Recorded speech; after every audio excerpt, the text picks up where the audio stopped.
ইসরায়েলের গুরুত্বপূর্ণ বন্দরনগরী হাইফা। স্থানীয় সময় মধ্যরাতে এই হাইফার দিকে লেবানন সীমান্ত থেকে ছুটে আসছে একের পর এক রকেট। ইরানের অক্ষশক্তি হিজবুল্লাহর হামলা ঠেকাতে কাজ করছে ইসরায়েলি আকাশ প্রতিরক্ষা ব্যবস্থা। ইরানের সর্বোচ্চ নেতা আয়াতুল্লাহ খামেনিকে হত্যার প্রতিশোধ নিতে রোববার দিনগত রাতে ইসরায়েলের উত্তর প্রান্তে হাইফার সামরিক ঘাঁটি লক্ষ্য করে ক্ষেপণাস্ত্র হামলা করেছে লেবাননের হিজবুল্লাহ। পরে একটি বিবৃতিতে সংগঠনের পক্ষ থেকে বলা হয়, খামেনি হত্যার প্রতিশোধ, লেবাননের সাধারণ মানুষের সুরক্ষা এবং ইসরায়েলি আগ্রাসনের জবাব দিতেই এই হামলা চালানো হয়েছে।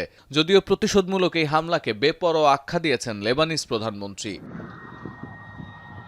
জবাবে লেবাননের রাজধানী বৈরুতের দক্ষিণ প্রান্তে বিমান হামলা শুরু করেছে ইসরায়েল।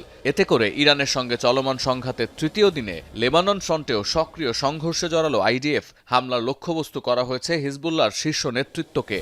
চিজি আইসক্রিমের সাথে ভেলভেটি কেকের মিশ্রণে পোলার রেড ভেলভেট আইসক্রিম, মন ভালো থাক। এতে করে আতঙ্ক ছড়িয়ে পড়েছে পুরো রাজধানী জুড়ে। মধ্যরাতেই বৈরুত ছাড়তে শুরু করেছেন স্থানীয়রা। শক্তিশালী হামলা হয়েছে লেবাননের হারিস, নাফতিয়ে আল ফাওকা এবং মেফদুন শহরে। দক্ষিণ প্রান্তে অবস্থিত কয়েক ডজন গ্রাম থেকে বাসিন্দাদের সরে যাওয়ার নির্দেশও দিয়েছে আইডিএফ।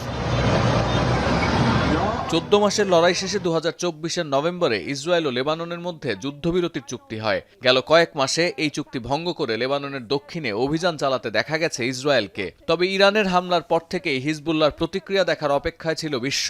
বিশ্লেষকরা বলছেন, ইসরায়েলে বড় ধরনের আঘাত হানার পরিকল্পনা না থাকলেও ভিন্ন ফ্রন্টে তেল আবিবকে কোণঠাসা করতে পারলে সুবিধা হবে ইরানেরও।